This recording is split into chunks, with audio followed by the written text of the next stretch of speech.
राजधानी लखनऊ में इन दिनों एक विवाद पनप रहा है। विवाद है राजधानी लखनऊ के हुसैनगंज का एक बिल्डिंग जो दिलकुशा प्लाजा के नाम से है, हुसैनगंज में मौजूद है। इसको लेकर दावा किया जा रहा है कि उसके नीचे एक मंदिर है जो 150 साल पुराना है। इसको लेकर कई तरीके के दावे किए गए हैं कि ये अवैध कब्जा है, ये पूरी बिल्डिंग जो अवैध तरीके से कब्जाई गई थी और इसके बाद से इसके अंदर जो छोटा मंदिर है उसको बंद कर दिया गया है। हालांकि दूसरे पक्ष का दावा यह है कि मंदिर में पूजा लगातार हो रही है, लेकिन दोनों पक्ष का क्या कुछ कहना है, उनकी दोनों की बात हम आप तक पहुंचाएंगे। आइए चलते हैं।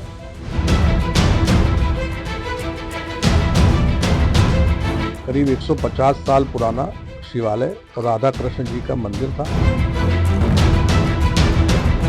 मिले मुलायम काशीराम, हवा में उड़ गए जय श्री राम। किसी टाइम पे भी आप सुबह या शाम में आ जाएं तो इसमें पुजारी जी हैं और एक ऐसा बरस से है, उसमें सुबह शाम पूजा होती है। अगर मेरा नाम शुभम चौबे है तो इनका नाम अफरोज अहमद है, उनका नाम साहिल सिद्दीकी है, हमारे सब भाई हैं। स्वागत है आपका हमारे डिजिटल मीडिया प्लेटफॉर्म दी हो हल्ला पर और मैं हूं आपके साथ रागिनी। राजधानी लखनऊ में भी एक दावा किया गया है कि यहाँ पर एक कॉम्प्लेक्स के नीचे मंदिर है। ये दावे कई जगह हुए हैं। बात करी जाए संभल में भी हाल ही में हमने देखा कि वहां पर भी दावा हुआ था और अब राजधानी लखनऊ में भी इस तरीके के दावे किए गए हैं। ये दावा ब्राह्मण संसद के लोगों ने किया है। उनका कहना है कि जो लखनऊ के महाराणा प्रताप चौराहे पर एक कॉम्प्लेक्स बना हुआ है जिसका नाम है दिलकुशा कॉम्प्लेक्स, उस कॉम्प्लेक्स के नीचे एक मंदिर है जिसको तोड़ा भी गया है, वहाँ की मूर्तियां चुराई गई हैं और अभी वहाँ पर खंडित शिवलिंग मौजूद है जिसमें ना कोई पूजा हो रही है और ये मंदिर काफी पुराना है, लगभग 150 साल पुराना है। हमारे साथ यहाँ पर पंडित अमरनाथ मिश्रा जी मौजूद हैं, उनसे जानेंगे कि क्या दावा है और क्या तथ्य हैं। बहुत बहुत स्वागत है आपका हमारे डिजिटल मीडिया प्लेटफॉर्म पर। आप ये हो हल्ला के दर्शकों को कोटि कोटि अभिनंदन, नमस्कार। दावा किया है आप लोगों ने कि वहाँ पर मंदिर है और दिलकुशा बिल्डिंग की अगर बात करें जो दिलकुशा प्लाजा है वो भी काफी पुराना है, तो मंदिर कितना पुराना है और क्या तथ्य है उसके पीछे? मैडम, ये करीब 150 साल पुराना शिवालय और राधा कृष्ण जी का मंदिर था और उससे भी पुराना एक बरगद का वृक्ष था जिसमें हिंदू महिलाएं वहाँ पे पूजा अर्चना करती थी। ये भूमि ठाकुर गजराज सिंह की थी, तो उन्होंने 1906 में मीता दास गजराज सिंह के नाम ये 4000 स्क्वायर फीट ज़मीन वसीयत कर दी, जिसका पेपर हमने आपको उर्दू में दिया, उसका हिंदी ट्रांसलेशन दिया। फिर 1918 में उन्होंने दूसरा एक ख्वाहिशनामा दिया द्वारिका प्रसाद दीक्षित जी को, जो उस मंदिर के आचार्य थे, और उन्होंने कहा कि पूरे जीवन भर आपके परिवार, आपके पोते नाती पोते जो हैं वही इस मंदिर की व्यवस्था देखेंगे। 1992 के लास्ट में 93 शुरू हुआ है, तभी समाजवादी पार्टी और बसपा की मिलीजुली सरकार बनी थी। उन्होंने एक नारा दिया था, मिले मुलायम काशीराम, हवा में उड़ गए जय श्री राम। उसी हवा में इस मंदिर को उड़ाने के लिए समाजवादी पार्टी संरक्षित मुसलमानों ने इस मंदिर पर कब्जा किया। तो स्थानीय लोग गए कैसरबाग थाने में, उन्होंने तहरीर दी, वहाँ उनकी कोई सुनवाई नहीं हुई। सरकार थी हिंदू विरोधी, मंदिर विरोधी सरकार थी। उस समय मुलायम सिंह यादव ने अपने आप को मौलाना घोषित कर दिया था, तो उनको क्या मतलब कि भगवान कृष्ण उनके पूर्वज हैं, उनको इस बात से तो मतलब नहीं था। उनको तो अपने मुसलमान पुत्रों से मतलब था, इसलिए उन्होंने प्रशासन पे दबाव डाला। समाजवादी पार्टी सरकार ने, ना थाने में कोई सुनवाई हुई, ना प्रशासन से कोई सुनवाई हुई। अब सुनवाई लग रहा है कि होगी? बिल्कुल होगी। योगी आदित्यनाथ जी हमारे उत्तर प्रदेश के अभूतपूर्व मुख्यमंत्री हैं और ईश्वर से प्रार्थना है, महादेव से, कि उनको दीर्घायु करें, प्रसन्न चित्त रखें, क्योंकि उनकी वजह से ही आज लाखों लाख हिंदुओं का, सनातन धर्म के मानने वालों का मनोबल बढ़ा हुआ है और हमारा स्वाभिमान बढ़ा हुआ है। अब सही वक्त भी यही है और यही हमारी इस समय सोच होनी चाहिए हर हिंदू की, हर सनातन धर्म के मानने वालों की, कि अपने आसपास कोई भी ऐसी हमारी सनातन धर्म का चिन्ह, कोई प्रतीक इस तरीके से अगर हो तो जरूर सामने आए। यज्ञमणि दीक्षित जी के पास जिन्होंने दावा किया है कि वहाँ पर मंदिर था और जो पुरोहित थे वो इनके पूर्वज। 1885 में इस मंदिर का नींव रखी गई थी और यह निर्माण होकर तैयार हो गया था। 1906 में गजराज सिंह जी ने इस मंदिर का निर्माण करवा दिया था। उसी के माध्यम से निर्माण कराने के बाद इसको मंदिर की भगवान को दान दे दिया था और ट्रस्ट में निहित कर दिया था कि इसको ट्रस्ट बना के आगे इसको संचालित किया जाएगा। उसी के चलते उन्होंने पुजारी की आवश्यकता उसमें लिखी थी, तो 1918 में हमारे परबाबा स्वर्गीय द्वारका प्रसाद दीक्षित जी को पुजारी घोषित कर दिया था और उसमें ख्वाहिशनामे में लिख दिया था कि असलन नस्लन वो पूजा करते चले रहेंगे। और उसके बाद फिर वो अच्छे से पूजा पाठ होती रही और चलता रहा। उसके बाद हमारे बाबा पंडित उमाशंकर दीक्षित जी वो पूजा करते रहे, उनके ना रहने पर हमारे पिताजी पूजा करते रहे, सब कुछ अच्छे से चल रहा था। ये सब विवाद 91-92 के बाद आया, जब से अयोध्या में वो विवादित ढांचा गिराया गया। उसके बाद से देखने को मिला कि जितने भी मंदिर ज़्यादा से ज़्यादा थे वो वर्ग विशेष ने ढक के उसमें अपना कारोबार चालू कर दिया। हमारी मांग यही है कि LDS की जांच कर ले, जो ये बता रहे हैं कि नक्शा पास है और भी अन्य पेपर दिखा रहे हैं, तो जो भी नक्शा पास है उसका जो फीडबैक होता है, जो जगह का लेआउट प्लान बनाया जाता है, उसके अनुसार अगर बिल्डिंग बनी है तो हम उस पर आगे कार्रवाई दूसरी करेंगे, और नहीं बनी है तो इस पर LDS सख्त से सख्त कार्रवाई करने का आश्वासन दिया है उन्होंने, सचिव महोदय ने।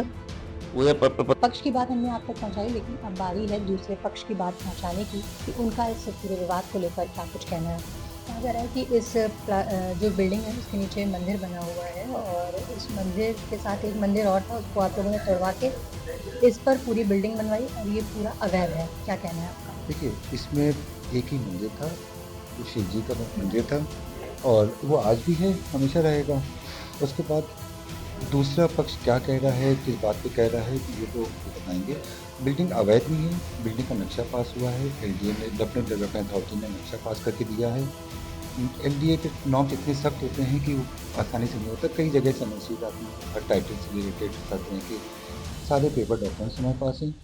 उसके बाद नक्शा पास होने के बाद नक्शे में भी मंदिर लिखा हुआ है कि, और एग्रीमेंट जो हमारा श्रीमती देवकी तिवारी जी से हुआ था उसमें भी लिखा हुआ है कि भाई मेरा एक इसमें प्राइवेट मंदिर है, उसको यथास्थिति रखा जाए, तो वही हम लोगों ने ऐसा करा दिया। अब दूसरा पक्ष क्या कह रहा है, किस लिए कह रहा है, क्यों कह रहा है, इतने 93 से अब तक की क्यों ऐसी बात कही, ये तो उनका कहना है कि 93 से जब ये निर्माण हुआ उससे पहले यहाँ पर मंदिर था और ये जो पूरी ज़मीन है वो मंदिर ट्रस्ट को दी गई थी, लेकिन आप लोगों की तरफ से उनको धमका कर इस पर कब्जा किया गया और उसके बाद यहाँ पर एक और मंदिर था, उसको तोड़ दिया गया। उसकी जो अष्टधातु की मूर्ति थी राधा कृष्ण की, उसको हटा के आप लोगों ने उसका बेच दिया या फिर जो भी किया और ये मंदिर छोड़ दिया, क्योंकि विवाद उस वक्त बहुत ज़्यादा बढ़ गया था। और जो यहाँ के पुजारी थे उस वक्त, उन्होंने इसकी कंप्लेन की थी, लेकिन प्रशासन ने सुनी नहीं, क्योंकि DSP और SP की सरकार थी उस वक्त। इस पर आपका क्या कहना है? बनी थी तो ये कल्याण सिंह जी की सरकार थी, उस टाइम आ चुके थे वो, और ये 92-93 की जब बात है। बिल्डिंग टाइटल में 1 नंबर की थी, इसमें तिवारी परिवार इसमें रहता था, उनके टाइटल में चले आ रहे थे, हर जगह वो दर्ज थे, उनसे ही लिया गया था। तो ये 92-93 में आप जानते हैं कि क्या उस टाइम का माहौल था। उस टाइम पे भी माहौल बिगाड़ने की कोशिश की गई थी। जब वो सब अधिकारियों ने जब देखा, चेक करा, उनके डॉक्यूमेंट्स हमारे डॉक्यूमेंट देखे, तो उनके सारे आरोप उस टाइम भी बेबुनियादी थे। अब इतने साल के बाद फिर आए हैं, हम तो अपने सारे पेपर डॉक्यूमेंट के साथ में आए हैं। इसमें एक ही शिव जी का मंदिर था, वो आज भी है, वो हमेशा रहेगा। अगर मेरी मंशा, आप तो सोचिए, अगर कुछ गलत होती है, धार्मिक भावनाओं को ठेस पहुँचाने वाली कह सकती है, तो जब मैं एक मंदिर हटाता था तो दूसरा नहीं हटा सकता था। भाई मुझे क्या, मैं तो नाम का आप देखें ना, तो ये मैं वो ये आरोप गलत लगा रहे हैं। इसमें एक ही मंदिर था, शिव जी उस टाइम भी थे, आज भी है। पूजा पाठ होता है यहाँ? इसमें आप किसी टाइम पे भी आप सुबह या शाम में आ जाएं तो इसमें पुजारी जी हैं और ऐसा बरस से हैं, इसमें सुबह शाम पूजा होती है। क्या नाम है सर आपका? देवाशंकर शुक्ल। कब से यहाँ रह रहे हैं? हम तो 71 साल की हमारी उम्र हो गई है और लगभग 30-35 साल से जब से ये बना है तब से पूजा पाठ कर रहे हैं। तो ये मंदिर जो बताया जा रहा है कि दिलकुशा प्लाजा के नीचे जो मंदिर है वो हमेशा से था और ये पूरे निर्माण जो है अवैध तरीके से कराया गया है, आपका क्या कहना है? जी, मंदिर तो था, ये सच है, मंदिर तो पुराना ही है, लेकिन अगर अवैध निर्माण होता तो आजकल ये जो सरकार चल रही है पहले ही ध्वस्त कर दिया जाता है, तो जमीन में बिल्डिंग मिली होती। और इसमें कई बार लोगों ने शिकायतें की, उन्हीं के पक्ष वालों ने, जो विपक्ष के लोग हैं, LDA वगैरह के अधिकारी आए, सब आए, बराबर देखे, सुने, फिर चले गए। तो ये कब की बात है जब LDA के अधिकारी? ये हमें लगता है कि करीब 5-6 साल हो गए होंगे। 5-6 साल पहले भी मतलब ये विवाद उठा था? नहीं, विवाद नहीं उठा, अधिकारी आए थे। अब किसी ने शिकायत किया होगा कि बिल्डिंग का नक्शा पास नहीं है या बिल्डिंग अवैध है, तो उन्होंने जांच की और जांच करने के बाद चले गए। विवाद क्यों बढ़ रहा है इतना? वो अपनी राजनीति चमकाने के लिए विवाद बढ़ा रहे हैं। हम लोग थोड़ी विवाद बढ़ा रहे हैं। मंदिर है, स्वतंत्र है, पूजा पाठ जो चाहे आके आप भी कर सकती हैं पूजा पाठ। आप मंदिर में कब से पूजा कर रहे हम तो सन 2002 से हैं, सन 2002 से यहाँ रहते हैं लखनऊ। हैं? नाम क्या आपका? पंचम। तो यहाँ पर सुबह शाम पूजा होती है? हाँ, सब होती है। सुबह शाम पूजा होती है। हिंदू मान्यता के अनुसार कि जो मंदिर है उसके गुम्बद के ऊपर कुछ भी चीज़ नहीं होनी चाहिए, लेकिन यहाँ पर ऊपर से स्लेब ढका हुआ है। लेकिन मंदिर तो है, पूजा ध्यान हो रहा है। कूड़ा करकट ना डाला जा सके। लोग सिगरेट या मूंगफली दाना या कुछ डाल देते हैं, तो आप ऊपर देखेंगे सुरक्षित किया गया है। उसके नीचे जाल बनाया गया, फिर जाल बनाया, इसलिए बनाया क्योंकि मंदिर की छत, अगर मेरा नाम शुभम चौबे है, तो इनका नाम अफरोज अहमद है, उनका नाम साहिल सिद्दीकी है, हमारे सब भाई हैं। कोई ऐसा नहीं है। आप किसी से पूछ लीजिए, हम लोग मिलजुल के रहते हैं, कोई दिक्कत नहीं है, हमारे साथ खड़े होते हैं। लखनऊ को गंगा जमनी तहजीब माना जाता है, कहा जाता है कि यहाँ पर उसकी वो है, लेकिन यहाँ पर एक विवाद खड़ा हो गया है और विवाद जो है लगातार तूल पकड़ता जा रहा है। क्या वजह है इसकी? कुछ नहीं, राजनीति है और कुछ नहीं। राजनीतिकरण किया जा रहा है। और मंदिर में 30 साल से 35 साल पे पूजा वो कह रहे हैं। आपका नाम? अफरोज अहमद। तो सुना आपने लोगों का कहना है कि जो दावे किए गए हैं वो बिल्कुल गलत हैं और यहाँ पर हिंदू और मुस्लिम दोनों लोग जो है एक साथ रहते हैं, अच्छे से पूजा पाठ भी करते हैं, हालांकि कई तस्वीरें भी दिखाई गई हैं। तो सच क्या है ये तो बात की बात है, लेकिन फिलहाल अभी दावों का दौर जो है वो लगातार जारी है। अब देखना होगा कि आगे क्या कुछ सच सामने आता है। वीडियो जर्नलिस्ट उमेश शुक्ला के साथ मैं रागिनी सिंह, दी हो हल्ला, लखनऊ।